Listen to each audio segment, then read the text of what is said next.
Right, everybody, welcome to today's High Street Conversations. We are talking about High Street after school because we've got a discussion to have around kids and young adults in terms of their engagement on high streets. So the basic question is, can we do better in terms of how we engage kids? I mean, surely we can. You look at some of the challenges we've had recently. Firstly, is the cut in youth services from 2010 to 2019. Now, this is just about England and Wales. We're looking at £1 billion of investment lost for services, according to the charity YMCA.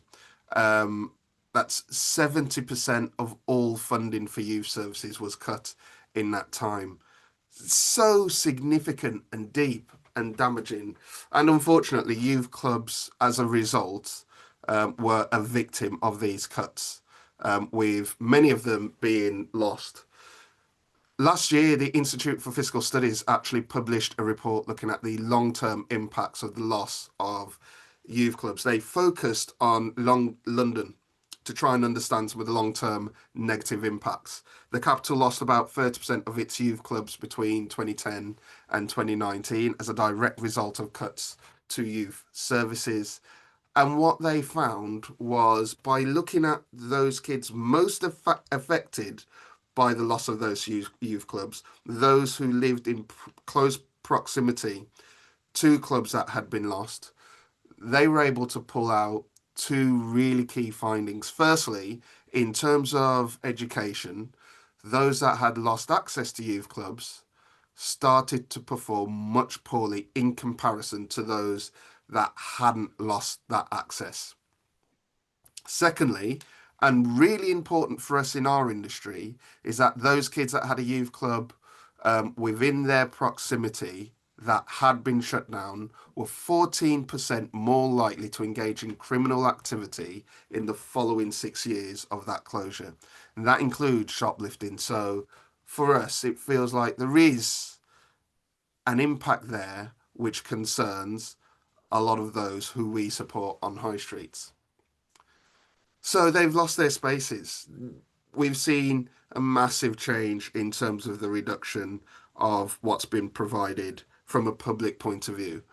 What work has been done to ensure kids have replacement spaces, replacement services to replace what has been lost over the years? Well, apparently very little. So we discussed this at some school in 2019 when we talked about the role of kids in the high street, that we need to think more about how we get kids engaged, because we probably don't do enough of it. This was backed up by work of the High Streets Task Force, who has part of their remit held diagnostic meetings with local authorities, looking specifically here at England, local authorities across England. They held 135 meetings with local stakeholders, and it was on the onus of the local authority to bring together those stakeholders to talk about a town centre's vision, its problems, its issues, and what the path forward would be. Now, the High Streets Task Force compiled data on the delegates who participated in those meetings, and they've reported back that less than 1% of the participants were under the age of 26. I've seen this myself in planning meetings I have been a part of, where a lot of the decision makers are not young people. One particular meeting on decisions being made on the evening and nighttime economy, I think most of the people around the table were nearly twice the age I am. It's quite a challenge when it comes to engaging young people. And I don't know where the fault for that lies. There might not necessarily be blame to apportion anywhere, but it is a challenge we have to overcome. And then you add to that, you compound it with some of the lingering impacts of lockdowns, which we've had in recent years because of the pandemic, and what impact that might have on the young generation. The Education Policy Institute publishing a report this year showing that the poorest children are missing more and more school following lockdown, with a feeling that some of the challenges experienced during lockdown for the poorest families have meant that in terms of educational attainment, there is now this widening chasm and growing challenges in society. Back in 2022, the Education Endowment Foundation published research saying that their concerns were specifically about 4 and 5 year olds when it came to lockdown because of it being such a key time for both their education and social development, key time that was lost, creating challenges in terms of behaviour going forward. And these children will soon be entering high school. And I suppose definitely for us, we need to have a conversation around high school kids because they will start to use high streets independently of families and guardians. So we've removed their spaces. We're not engaging them enough to understand what it is they want to replace what has been lost. We've seen disruption in terms of disruption caused by lockdown, which is carrying complications around behaviour. These are all things we need to consider. A challenge, particularly with high schools, is that there are many that are in close proximity to high streets. So kids will want to use the town centre, they will want to use their high streets. But I feel for many that this can be a challenge at the moment in the current climate in terms of being able to manage this. I think kids can be a great asset to any town centre, but the fear of things of shoplifting, of antisocial behaviour, of putting off other users of the town centre, I think that's palpable. Going on a tour of one town centre recently in London, I could see the challenges in those key hours between 3 o'clock and 5 o'clock. So it's something we should discuss. What opportunities do we have to change this? So, quick update on public policy and something which might be seen as an opportunity. Today, the Prime Minister is announcing a new Pride of Place programme which will support 330 communities, and much of it is about allowing communities to be able to take more control of the assets which are available to them. So there'll be the creation of Pride in Place boards, which seeks to bring community groups together to support town centres.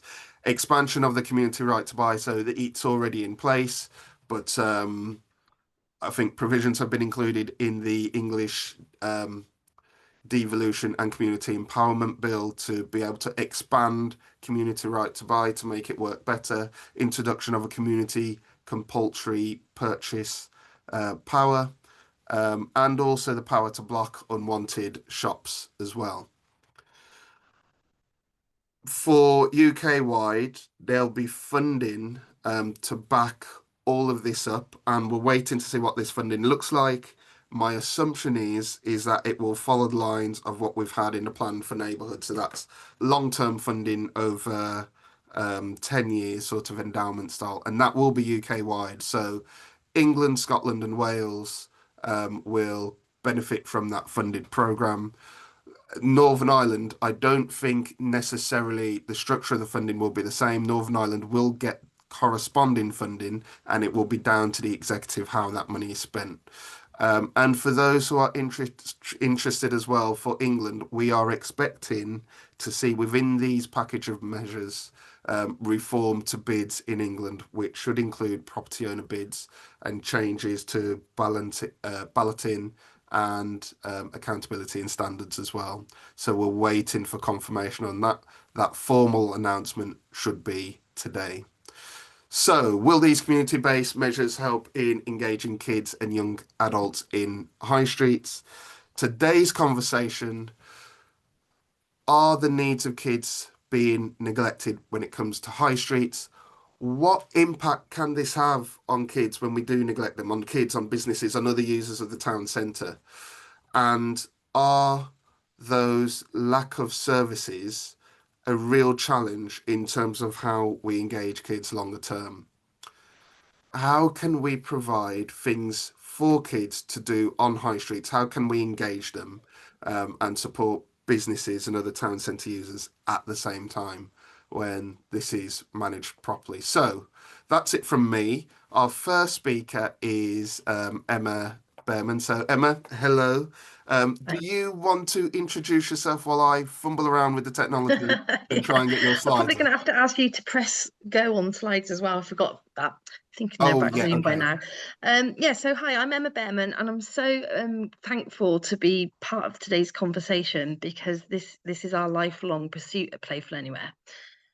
We started back in 2012 as a not-for-profit, which really started from actually me having children and trying to navigate our town and city centres and think, what is there for parents and carers and young children in our city centres, especially when um, you're trying to get out of the house, basically. So it did start as a parental movement, I guess. But very quickly, we realised I was running a big website at the time that I wasn't alone in this question. Our town and city centres are full of novelty and opportunity and places to go to, including our civic sort of institutions such as museums and libraries, etc.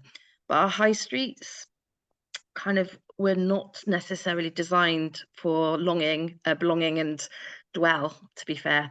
So to cut a long story short, we have spent quite a significant amount of time with a group of people in different towns and cities now across the UK, looking at how we centre what would I suppose be like family or all age activation with a view to kind of pushing a sort of culture change, really, so that we look at how our town and city centres embrace and normalise family and intergenerational play and creativity and participation right in the middle of the high street, which is where most people are going to encounter such opportunities because it's free usually. So our model really is when we get commissioned or contracted to come into places. So the first couple of pictures are from Manchester, from the Super Duper Family Festival, which happened in February, which Vaughan Allen and Gary Evans were responsible for. And you can see the Waterloo Road were one of the key partners. Um, whilst this is very much about youth today, the conversation, we believe if you get it right from the earliest age, you're going to have citizens that by the time they come into town independently will know how to be and feel that they're wanted and welcome. So we're not just going to be doing set pieces around animation. Partly it's like, how do we actually put long-term investment into our spaces to create time, space, and real commitment to young people growing up wanted rather than pushed to the margins. And as OJ is quite rightly pointed out, it's a really grim picture out there. So these are actors from Waterloo Road, by the way, but when they first pitched up, I thought they were looking for trouble. So they completely had a great laugh at my expense. And then it turned out everybody knew who they were. So that was a great festival, by the way, and well done to Manchester for really looking at a February half term as a time to get more people into the city centre and to stay in hotels. I think it was working with their hotel part of their bid as well. So I'm hoping they're going to do it again next year, because these are exactly the types of things we need cities to lead hard on and really invest in, and then continue, and I say cities, I mean towns as well, continue beyond activation periods. So I think we can go to the next slides now. We will just whiz through them a little bit. So there's lots of pictures, really. I'm just trying to show you what's possible in the middle of a high street, which doesn't have to be really expensive. It can be just little invitations to welcome people in. And these people didn't know each other. This was just as Debenhams had shut down in Leeds on Briggate, which is one of the busiest shopping streets in the north of England for sure. And what you see is like small invitations can lead to connection. And that's what we're really keen on, especially in a time like now, when there's a lot of politically charged troublemaking going on, telling us that young people are trouble or that we don't get on with each other. That is not our experience. Our experience is you create a space and people behave beautifully. Okay, so you do need a little bit of hosting alongside design here. These are teenagers that happened upon something we were doing in Cambridge, which were the Cambridge Play Laws, which we can send links after. They just really wanted the opportunity to play. They're not that much older than they were, like they're what, 15, 16, 17. They didn't need much of an invitation to get dressed up and, make photo shoots, etc. We're just creating the space for them to do what they kind of long to do, but they've been told they can't. So high school's a terrible time for kids, really, because they're supposed to throw away all their toys and go grown up and follow all these rules that don't make sense to them. And so that's why you see some of the behavior issues, because they're being constrained and controlled all the time. So how can we avoid doing that? These are big questions, by the way. I'm not expecting any of us to know all the answers to this in this conversation. The next slide. So I don't know if you can see to the right-hand side, there is a play law which came out of engaging 4,500 people in Cambridge. And it says loiter well. And it's in what is Landsec UNI space next to Cambridge Junction. So we worked with Cambridge Junction, who are a sort of theatre partner. But the overwhelming feedback we got from that space after school, after the colleges on the Hills Road kicked out, was that there's nowhere that they can hang out which is comfortable and affordable. You know, in order to be in a place, you have to spend money. And, you know, the cost of living affects kids as well. So there's a Tesco there, for example. If they have sandwiches, that's fine. But there is literally, it's designed out. Spaces are designing out places for children to be, or young people to be. So they wanted to hang out. And obviously we've chosen an expression they came up with, which was they want to loiter. You know, who here wasn't a teenager? Of course, we've all been teenagers, and we've forgotten what it was like to want to flirt, to eye each other up, to have space to kind of our rites of passage. So for us, it's like, how do we kind of see that 99% of children who grow into young adults don't want to be troublemakers. They just want spaces to be and belong. Next slide. Sorry, I feel really bossy. I'm going at a fast pace. You know, so these are just examples really of like, you create a space and people will flock to it. You know, these lads were doing a band cover. They were actually out in town and they happened upon us, and they were like, great, this could be the backdrop on our Dazzle shipping container for their like album cover, you know. So all you need to do really, and it's not complicated, is just say you wanted here. That's literally as simple as it is, and create some small little pilots, little activations which start to see who emerges. Table tennis, you know, these aren't complicated things really. Next slide.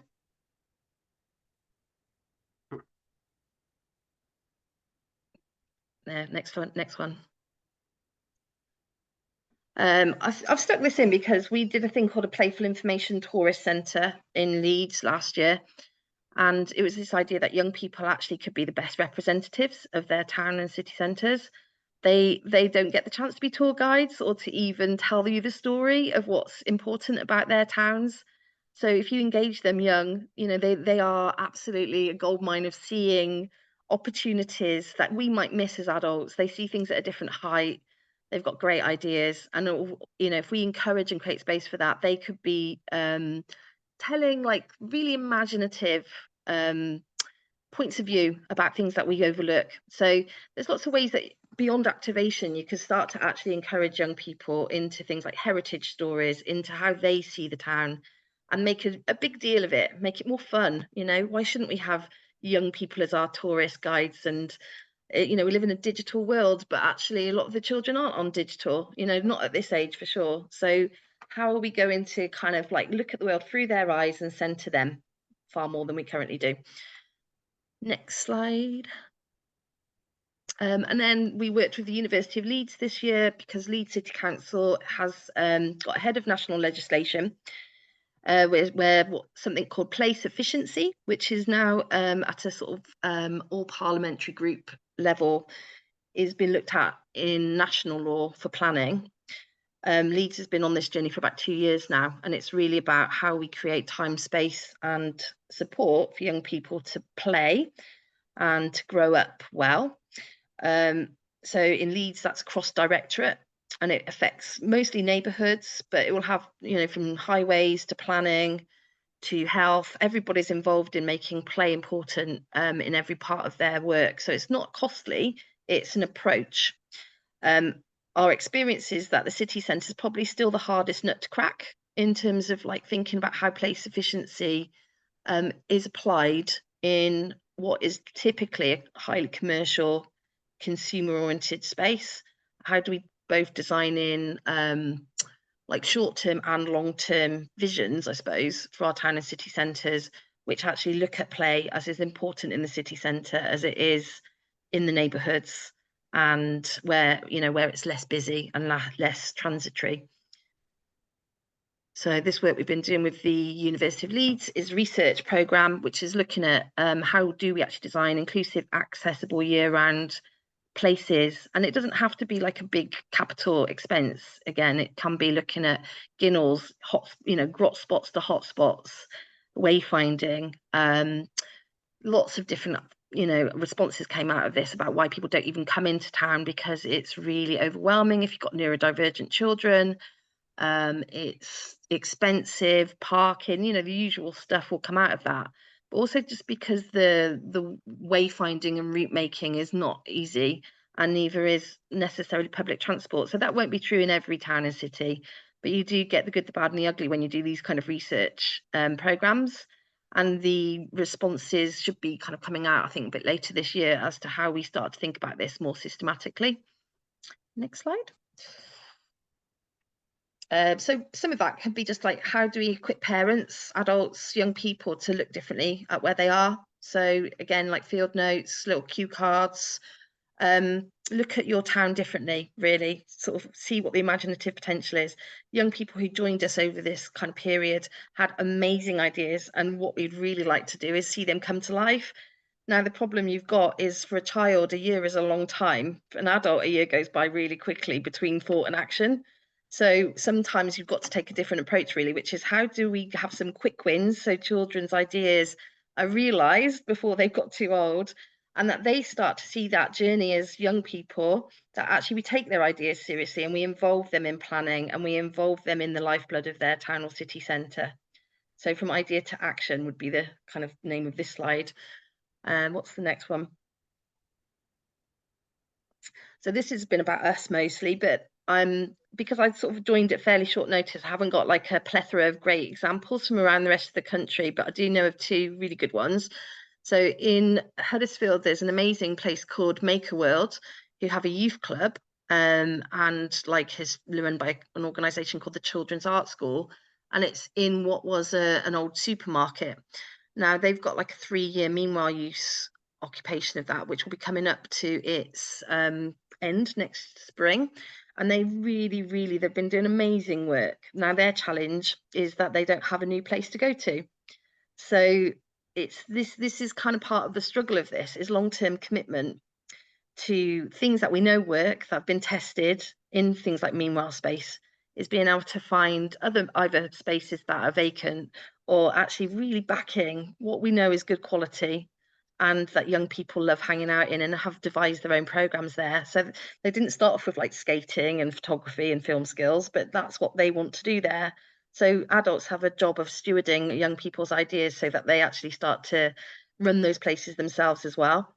Another picture there is like Saturday Town, which is an amazing pop-up that goes to different places. This is in Stockport, where they've been making Joy Division related photo shoots, but it's all about rites of passage. It's young people, it's their expression and identity. And you probably know that there's lots of examples up and down the country of people doing great work, but we need to really foreground that work and find places where people can just bump into it. And that's what the opportunity the high street offers, is, you're going out in town and now you happen upon something and you just didn't know that's how your day was going to be. Next slide.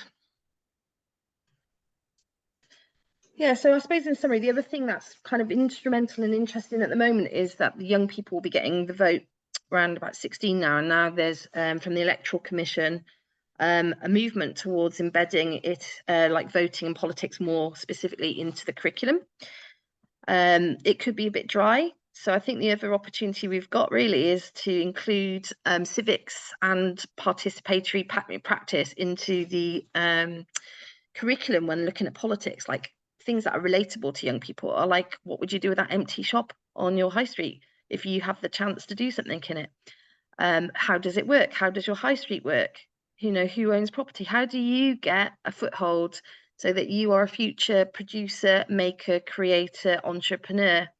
And I think politics can be very dry, and if we can relate local and national politics to things that young people care about, which they do, we could really start to see some interesting different participatory stuff happening in our town and city centres.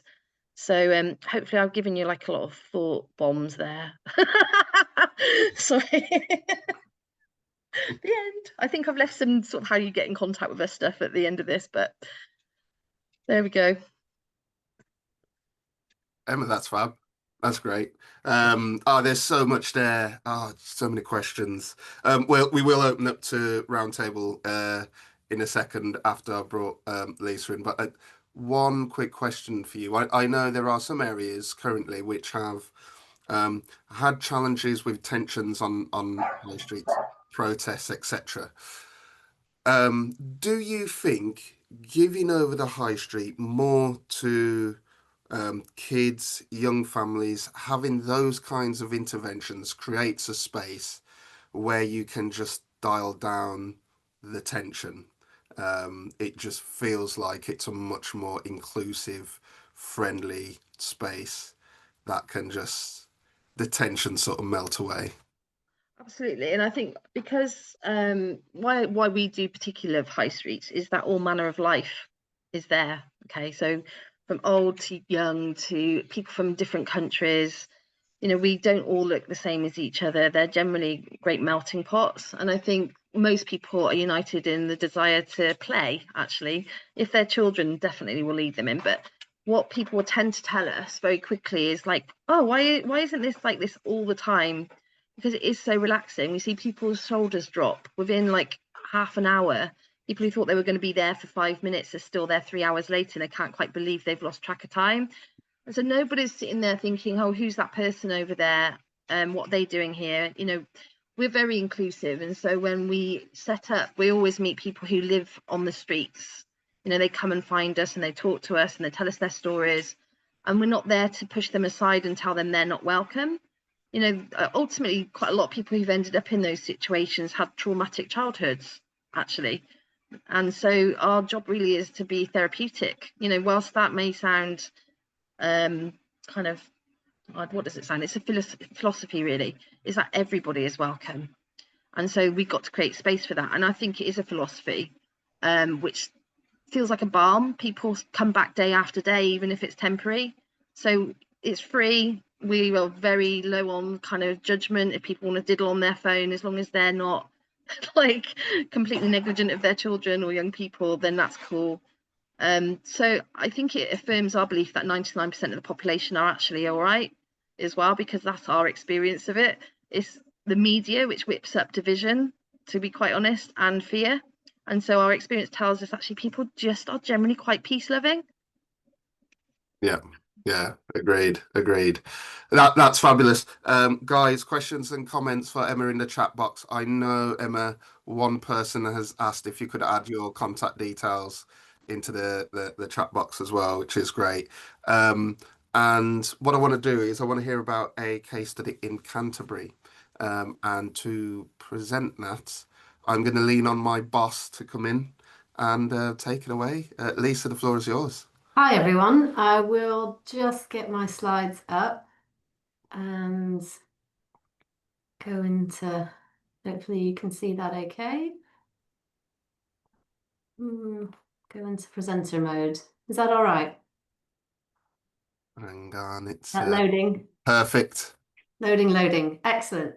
So yeah, I'm Lisa Carlson, Chief Exec of the Business Improvement District in Canterbury, and here with my colleague Jamie Bentley, who's our operations manager, and he'll come in a bit later.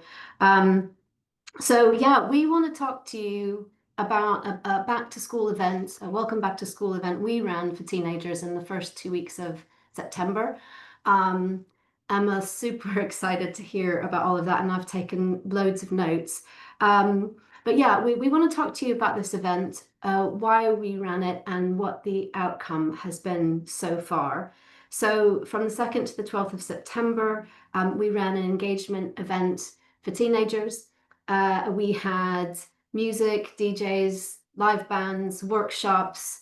We had kind of Barclays doing fun engagement around finances. So there was that element, but there was also workshops like circuses, how to make a bath bomb with Lush, and loads of sports, which was amazing. And you might be asking, why is it that a business improvement district is effectively holding a fun fair for teenagers? Is that really the role of a BID? I think we have a role to play, and I'd like to just talk through why that is. So, firstly, I think it's loading slowly. Ah, 1 second. We seem to have been at the end rather than the beginning. Bear with. There we go. So Tuesday through Friday, and then Monday through Friday of the following week. So these were the first 2 weeks that school returned in Canterbury from 3 to 5:30. We took over the top end of the high street, and we had all these fantastic activities. There were also games hubs, so like this giant Connect 4 Tetris hands-on kind of things, and video games as well, alongside all of the sports. We did Spin the Wheel, where we got our business community to donate prizes, and there was a queue for that every single day. It was loads of fun and a really nice opportunity to sit and chat and get to know our young people who are in and out of the city every day. And just to give you a sense of location and kind of what I'm talking about, where we were and why we were there. If you look at this slide, and hopefully you can see my cursor, you see the ring road, and that is effectively Canterbury city centre. That's what used to be the city wall. Some of it remains. You've got in the top of the screen Canterbury West Station. You've got the Westgate Towers, which is England's largest surviving medieval gateway.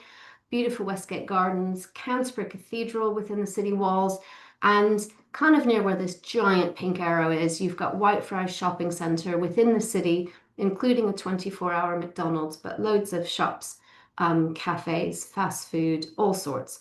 And where the pink arrow is pointing is the bus station, where all of these schools that you see listed, and I think probably a few more, where these teenagers commute in and out of the city. So the situation we have is that between 3 and 5:30 every day during school term, all of these adolescent hormones are congregating in one place. I want to say at the outset that we are by no means at all stereotyping young people. As Emma was saying, the vast majority of young people behave really well and just want somewhere to hang out, want somewhere to belong. And as OJ was outlining, we've lost a lot of those places in community, but in our town centres as well. And we've, I think, lost that connection of trying to, or that sense that we need to make everyone who uses our town centre feel that they are welcome and that they belong. And in that way, we can, we will see positive outcomes. There are a very tiny minority who might need the criminal justice system, tiny minority, but by and large where we see difficulty is when we've got groups of people. And as all humans, when we congregate in groups, there's the possibility of mischief because groups behave differently from individuals. And it's everything from mischief to antisocial behavior that can happen in the context of a group and in the context that OJ and Emma have outlined for us. So, case for intervention. Why did Canterbury BID get involved with this? Well, as a BID, we've been around for 11 years, and when we first started, our main focus was, as for many BIDs, on marketing and promotion, on business support, and about enhancing the streetscape, which typically has involved things like Christmas lights and bunting and flowers, and putting on events and supporting events, things like that to sort of animate and the street scene. But at the time, we also had a business crime reduction partnership that operated separately from the BID, and they ran a radio scheme, an intelligence scheme, and had people who were out providing that business support. As we went through the pandemic, they lost some of their staff, some of the engagement kind of fell by the wayside, and in April of this year, we took on the business crime reduction partnership. Jamie joined us in March. We took the scheme on in April. We now run the radio scheme, the intelligence scheme, and we pivoted our ambassador program to more of a street team. So we do all the visitor greeting, where's the cathedral, where's Primark, etc. And we continue that business engagement, but a lot more business support for safe and secure issues. And of course, the reason for that, as I'm sure we all know, British Retail Consortium Annual Crime Survey, we've probably all seen this data, but retail and violence and abuse has increased by over 50%, where we're now seeing 2,000 incidents a day. Loss from customer theft has reached a record 2.2 billion. Record crime levels, despite the investment that retailers are making. And this includes all sorts of prevention measures, but those that actually impede trade and aren't great for customer service as well. And then, theft being at an all-time high. You may have seen this headline in the BBC today. And just to pull out some of the quotes from that, which are really harrowing. From one young person, "The police are never going to help you. You can film me all you want."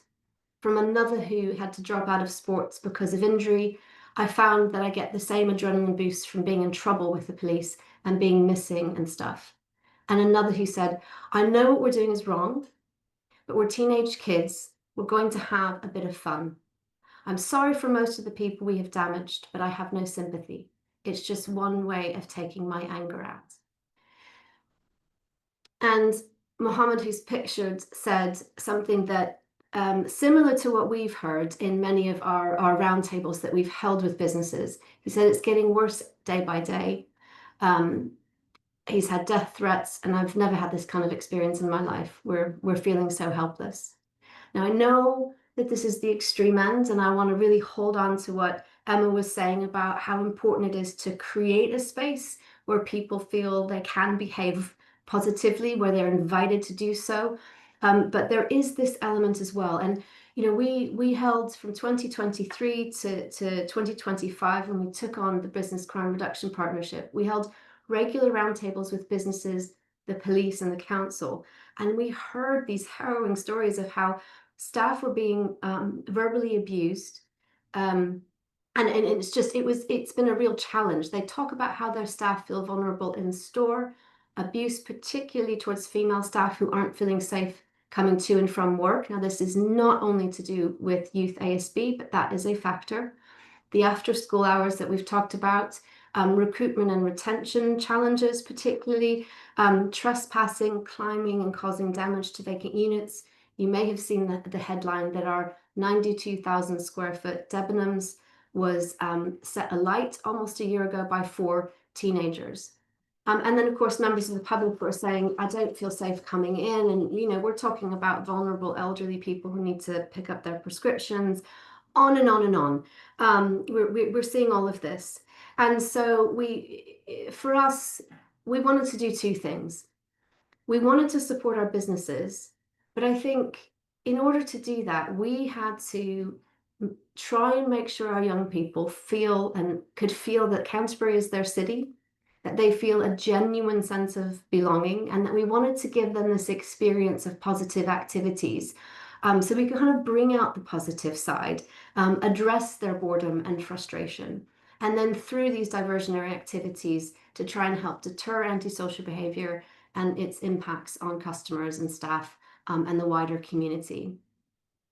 We wanted to hopefully see a reduction in crime and ASB incidents and improve an actual and perceived sense of safety for everyone. And no, I don't think we were going to achieve this in just 2 weeks. So there's an ongoing program. But because of that map I showed you and the fact that we've got those teenagers in the city, I wanted to start this school year as we mean to continue. And there's that strategic context for us as a business improvement district that safety and security was identified as really the top priority in the consultation for our new bid term that we're now in, and the business support around that, which is our role. And there's a strategic context as well for our City Council, for Kent Police, for our Community Safety Unit. And I wanted to mention we're a purple flag city. That's the accreditation for the evening and nighttime economy, a bit like blue flag for beaches or green flag for parks. It's about a sense that as a partnership, we create a vibrant and diverse nighttime economy. Now, we've held that accreditation for 11 years, but what that partnership has given us, so businesses, statutory organizations, our student unions and universities, and on and on and on, that partnership has been the strongest partnership that we have in Canterbury, and it has led to they've kind of another group has adopted the purple because of the strength of that partnership. And we now also have a purple partnership, which is about addressing activities and funding for young people. It's about exactly what Emma was talking about. And this purple partnership, which really stemmed from our Purple Flag group, is what's helping us create hopefully an ongoing set of activities and opportunities to address the issues that young people face. So we had a range of partners for our back to school program. We had Rockhopper Events who provided music every single day, and this was a combination of DJs and live bands, including young people involved in that. We had the Prince of Wales Youth Club, and they're one of the most long-standing youth outreach programs we have in the city. We had soccer and taekwondo and mixed martial arts and boxing, Kent cricket, and we've discovered that the big tree on the high street is a fantastic outfielder. Also dogs, great outfielders. Hasten to add that this was a soft cricket ball. Obviously, no windows were broken. We had Kent Fire and Rescue. We had Stagecoach about travel, and those two members of staff from Stagecoach were so good at talking to young people. And I think that's what really impressed me about everyone involved, is that we wanted to bring people who know how to talk to young people. We did a small pilot last year that proved to me this would work, and it was absolutely fantastic. Now, we started funding this at risk about 2 months ago. We didn't know if all the funding would come in to do what we really wanted to do, and we only got the funding, I'm going to look to Jamie, maybe about 3.5 weeks before the event, and then so we just went big. And this purple partnership that we created out of Purple Flag is what enabled us to pull it together so quickly and get everyone involved. So a lot of sports providers, Army Recruitment, Barclays getting involved. There was health involved with this as well, circus workshops and so on. And here you can see most of the partners, including our amazing Lord Mayor and Sheriff, who did the boxing, did the cricket, did the taekwondo. You'll see a few photos in a minute. So it was incredible. Now, of course, we don't have a lot of photos of young people because we didn't want to take photos of them without their permission, but you can just get a sense of what it was like with the cricket and the taekwondo. And we created a little area fenced off so that we could brand it up a bit and create a space that the young people felt was theirs.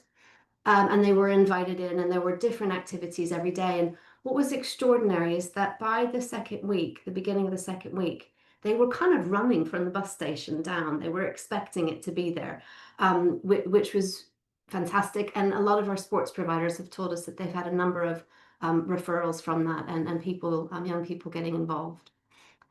Spin the Wheel was hugely popular. Lots of cues for that. Great music. And in the middle of the bottom row here of photos, they were absolutely excellent, this band of young people. And really good sports too, because I think they got a cricket ball in the mix during their performance, and they didn't bat an eye. They were great. We had a feedback wall, which I'll come on to in a moment, so our teenagers could write up what they thought. There was loads of positive feedback. I kind of expected a bit more negative and constructive, and there was some of that. There were a lot of good suggestions, and only a couple of swear words and no naughty images. So we were thrilled. So yeah, this is just some of the feedback that we got. I quickly realized I don't speak Gen Z, and so we needed a little bit of interpretation there. That was a lot of fun.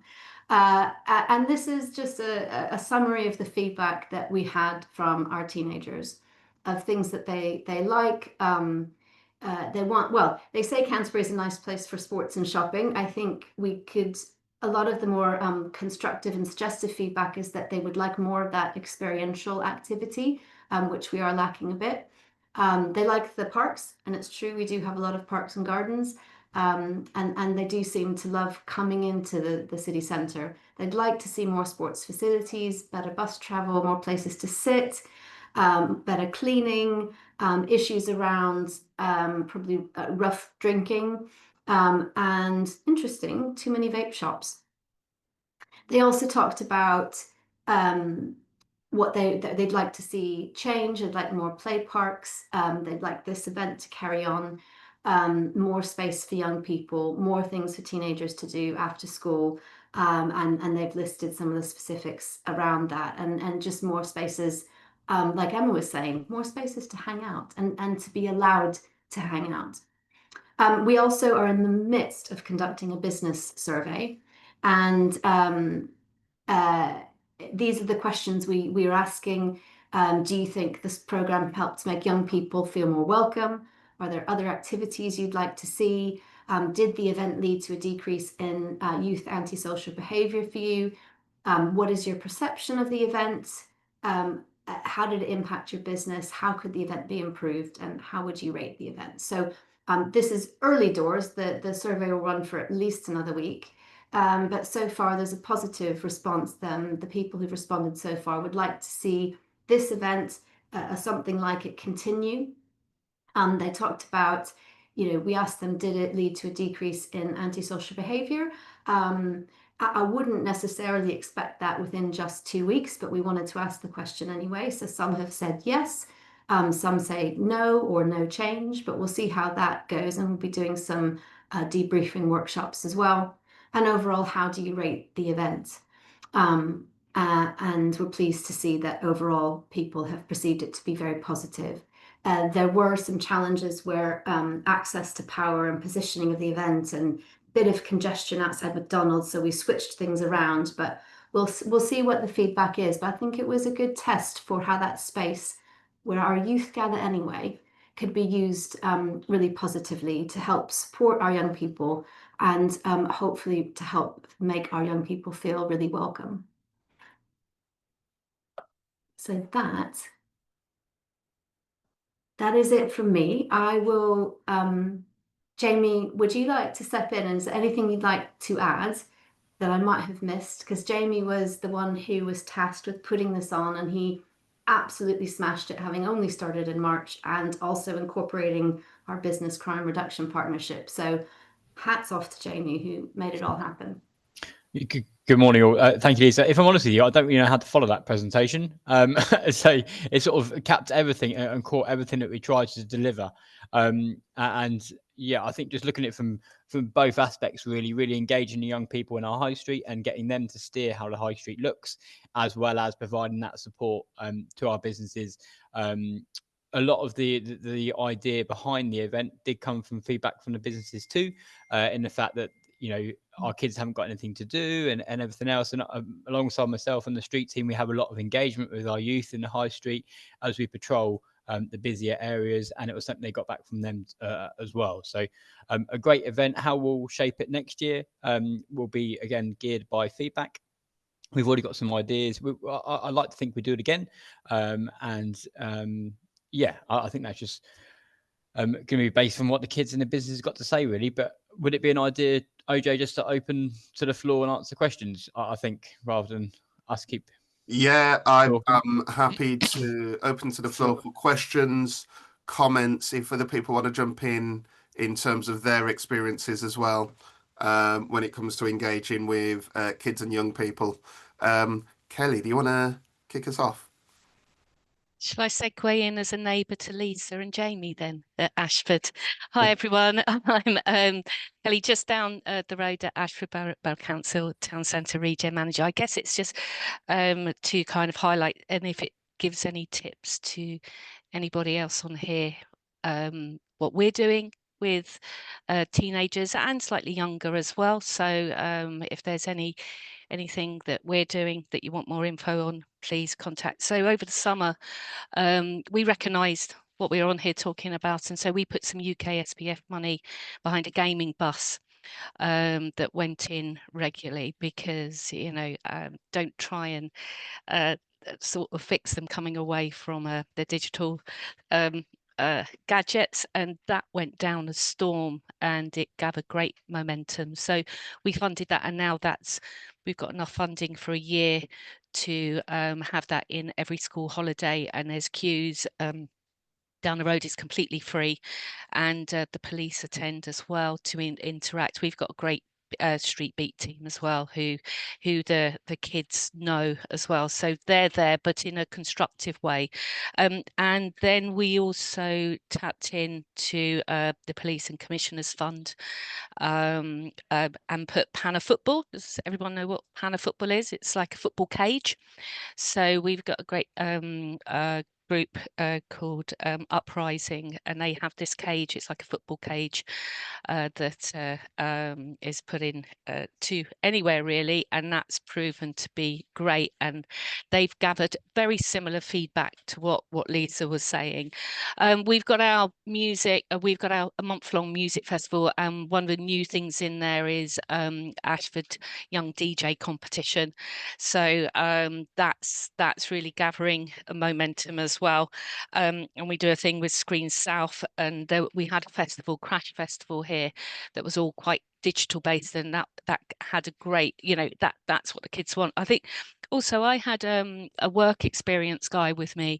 He was 17 for a week, and I asked him, what do you want, or what's the age demographics, because there is a big difference between 12-year-olds and 13-year-olds, and then you jump into that 14, 15. They want different things. They want to hang out in different areas. And his theory was, like the years 7s and 8s, so the 12 and 13-year-olds, they're all eager to go into the town centre, where the older ones will go more to the parks. But the draw into town centres, he said, is for food and drink. And in a previous position, I didn't complete this idea, but the dead time for restaurants and well, some restaurants and cafes is that out of school time. So why aren't they cashing in and offering schemes for that group? When they come out of school, the kids don't necessarily go home, or they haven't got homes, but they always seem to have money in their pocket. So McDonald's gets it all, or Burger King gets it all, and there's opportunities out there for businesses to actually, cash in and kind of open it up rather than turning them away, because that's usually a time when they're closing down and they could be making extra money. We've also done things for younger kids that people thought was going to get ruined, and we put a big construction of a big colourful play train, a permanent structure in the middle of the centre that to much the people's reaction in the press before it was launched was that's going to be ruined within a week and stuff. There's not one bit of graffiti or damage on it, and it's been there for over 6 months because people have taken pride in it. And you see young teenagers with their younger siblings enjoying it, and because I think once you start to take pride in your place, they follow too. So that's just some of the things. Oh, and our market, that always has a couple of stalls for young people as well. Market stalls are quite popular for young kids because they want to start making money. So our creative market also will always have a little bit of an outlet for young people as well. That's just a few of our things anyway. So happy to pass on any information if anybody wants. That's all great. Games on wheels sounds great, I have to say. If there's Mario Kart on there, then yeah, sign me up, please. All really interesting things, and I'm glad you mentioned the markets bit at the end as well, because it's important to remember that these kids will also be our future business owners. There will come a time where they're the generation we are relying on to help populate the high street, and certainly looking at the work of organisations like NMTF, the National Market Traders Federation, around young people and getting them on markets. I just think things like that are fab, because what better way to understand businesses and to take pride in place if you are helping to contribute by actually selling wares on the high street and actually getting involved in a business. Yeah, I think that's brilliant. I'm really glad you also mentioned, and I think Susan in High Wycombe has said this in the chalk box, and it's a really excellent point. The fact that we can't talk about kids and young people as one monolithic group.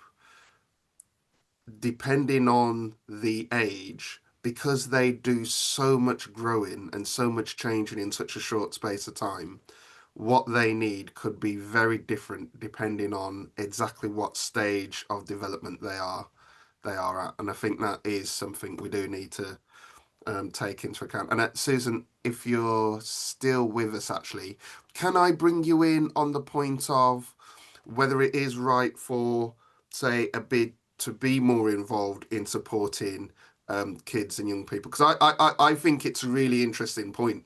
I was thinking about this just the other day. How proactive should BIDs be in this part of the conversation when it feels like it is naturally something that falls on a local authority? Can I bring you into so we can Yeah, discuss this a bit I more? don't know if I absolutely know the answer without having a proper sort of think about it. But it just seems that so many things are now falling to BIDs to do that, quite frankly, are council functions. Councils used to run youth clubs. I am not a trained youth worker. I do not know what I'm doing. I could have a good go. I'm a mum. I could be bossy, but I wouldn't be able to do it in a often a therapeutic way, which is used. And there are youth clubs in the town centre already. It's not like there are none. There's one in our library, 6 days a week, and again, to commit the funds to doing it properly is a huge amount of money. And you can't almost start it and then just give it up. And if we're saying, instead of doing an adult music festival where we've got bands playing punk covers, which is what we do have, but actually we ought to have one aimed at younger adults. I won't say teenagers, but that I could see could be something that we could seriously think about, putting it in with some gaming and all the other sorts of things.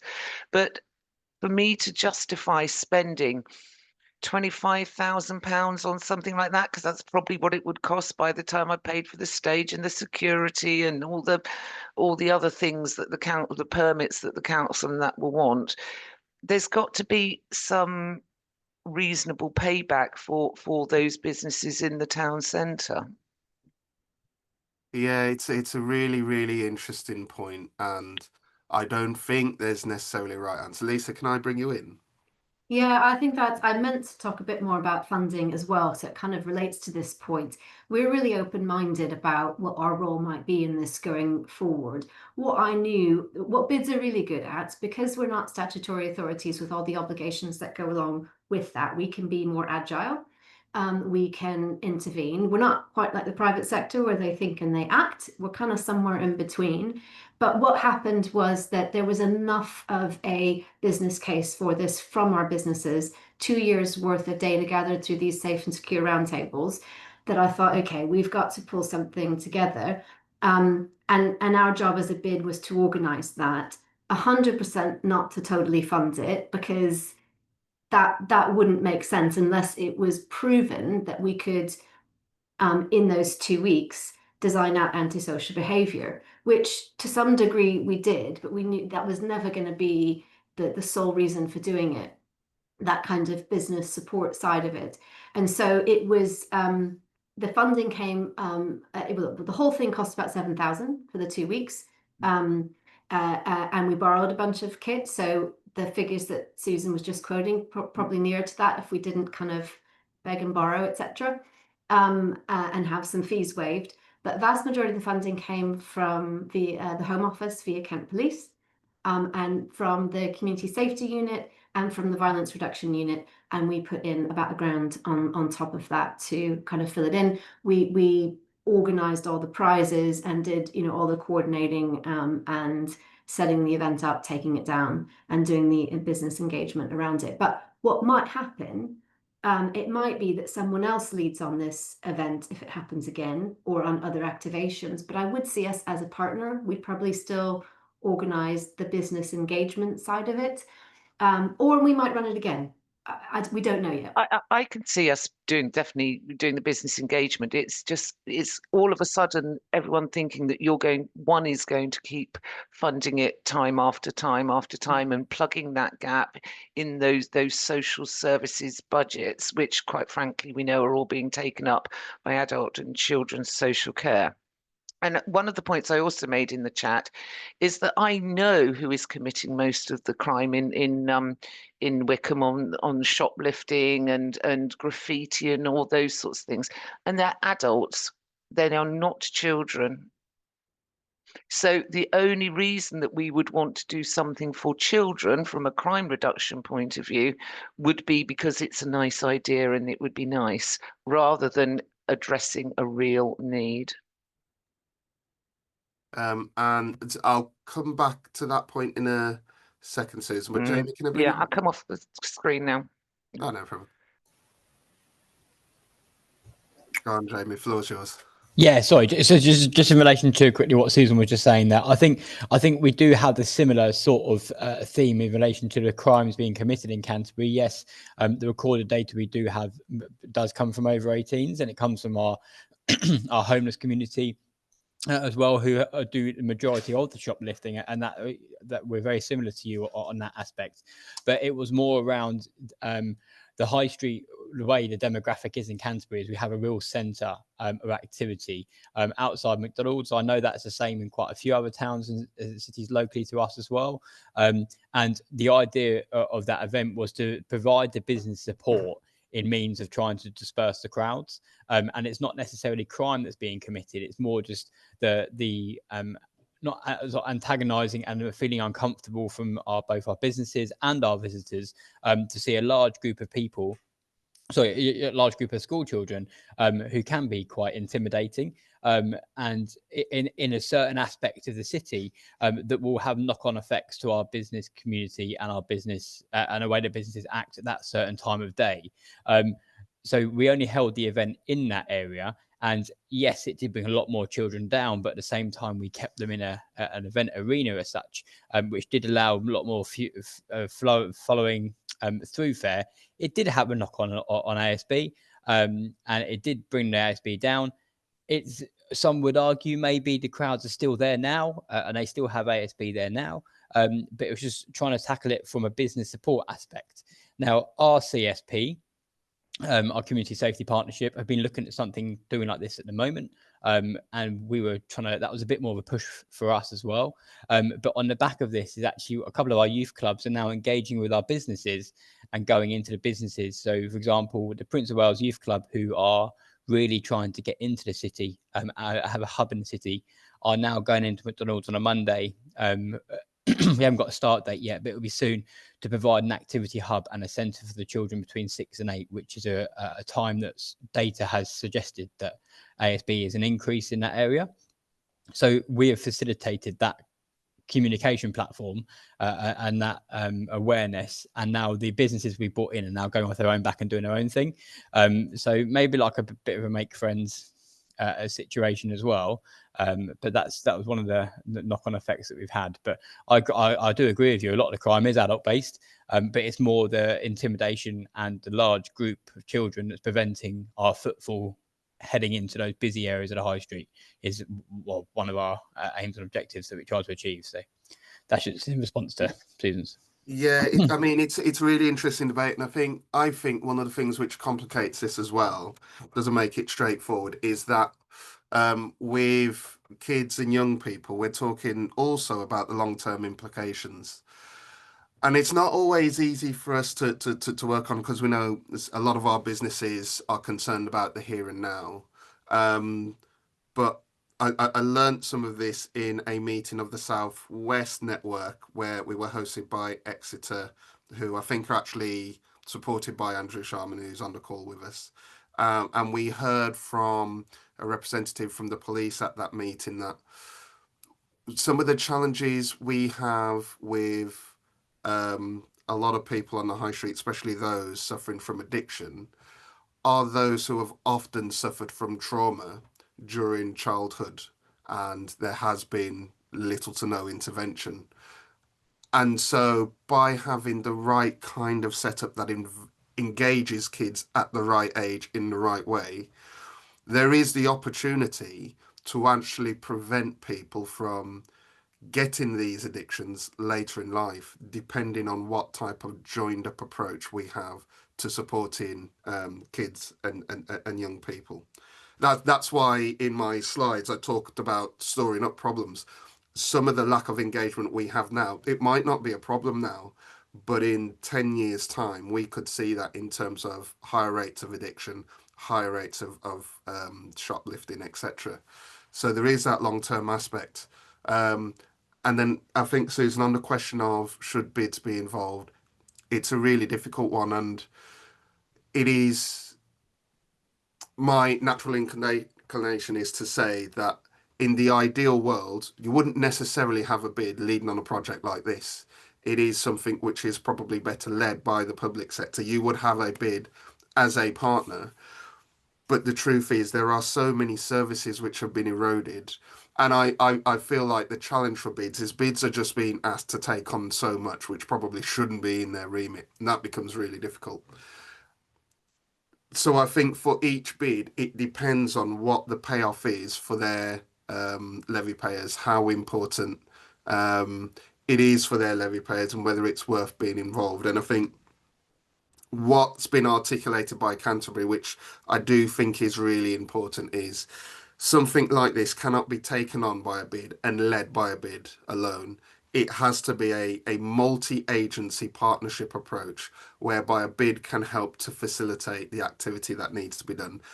But such is the nature of the activity, a bid probably couldn't do it alone.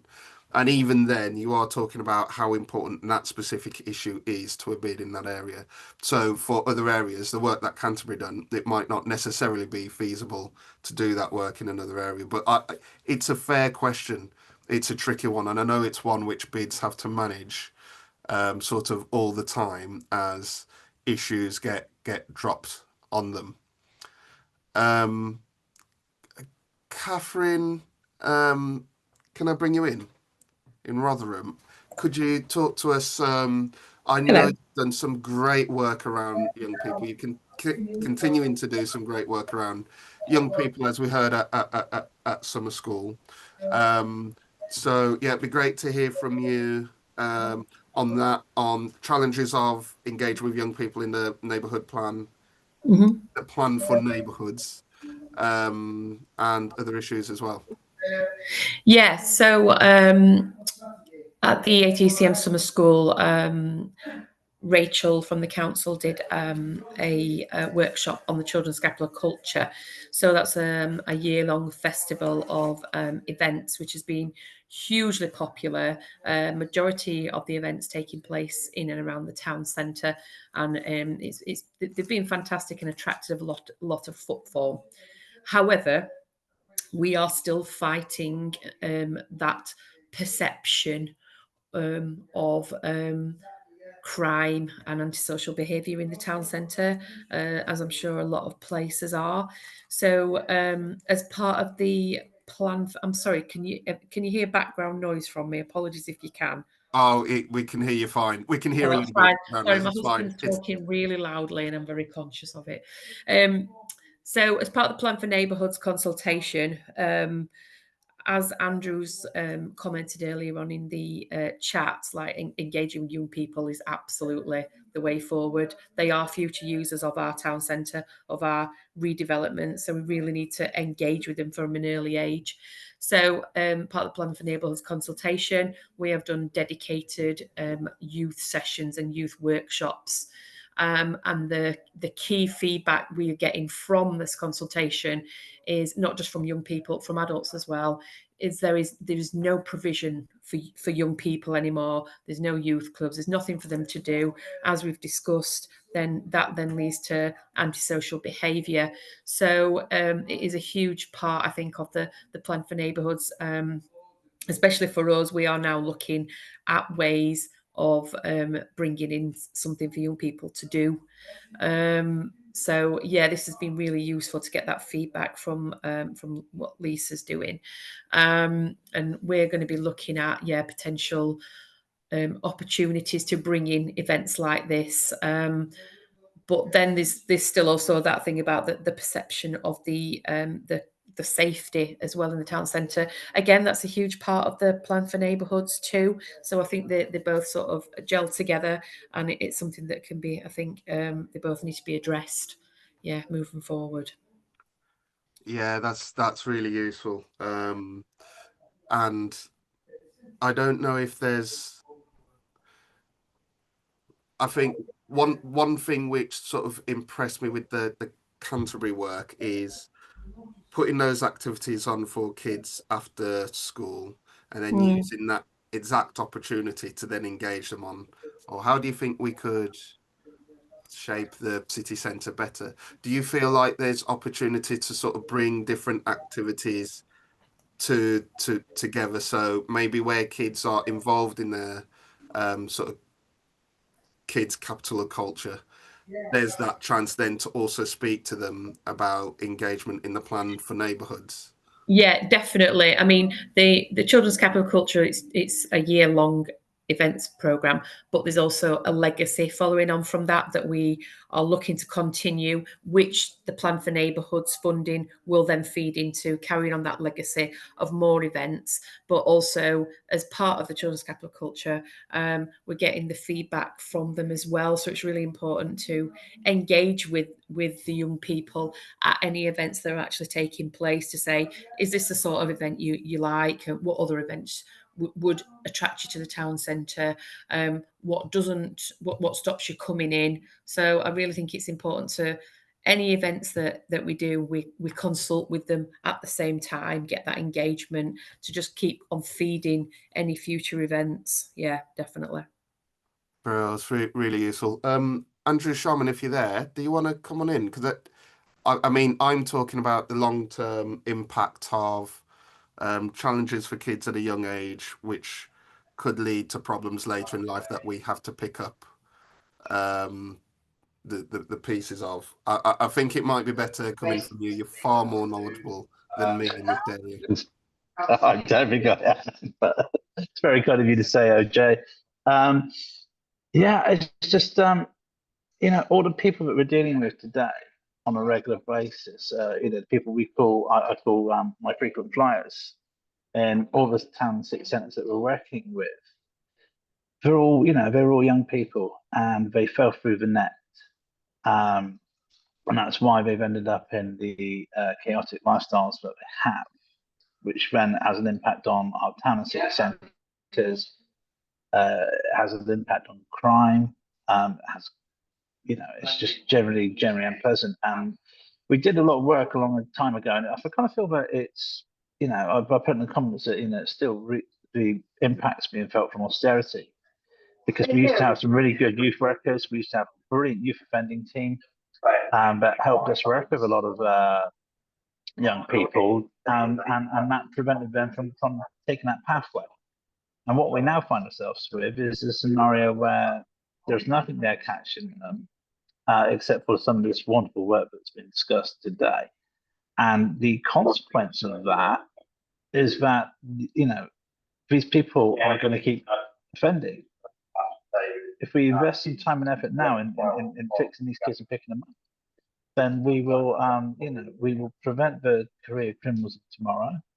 We will stop the dependency on narcotics, which are a blight on our society, and that can only be a good thing. So I mean, I absolutely have to commend everyone on the call today for doing what they're doing, because it is essential. It's just disheartening that this is not government funded, mandated things, because as Whitney once sang, I believe that children are our future. Teach them well, let them lead the way. I'll stop singing there. But it is exactly that. We've got to look after our young people. They're the best resource we have. They're going to be the ones that care for us in our dotage. So why do we not want them engaged?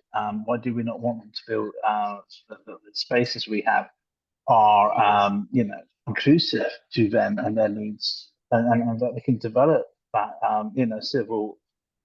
civic pride in their places? It's essential. So yeah, I think that there's a lot more to be done on this, particularly around restorative justice work, particularly with low level. Oh no, I said low level. Sorry, high impact social behaviour and disorder that goes on in our places. Restorative justice is really, really powerful tool, and that article that Lisa referenced on BBC this morning. If there's some form of restorative justice taking place there, I think a lot of those issues would be dealt with. And if there is some diversionary, resources in place, then that would also be positive in that place. And your heart goes out to all the people that are caught up in that cycle of misery. How do we break it? So, yeah, as always, OJ, I love coming onto these calls. Always so thought provoking and inspiring. So, big thank you to all your speakers today.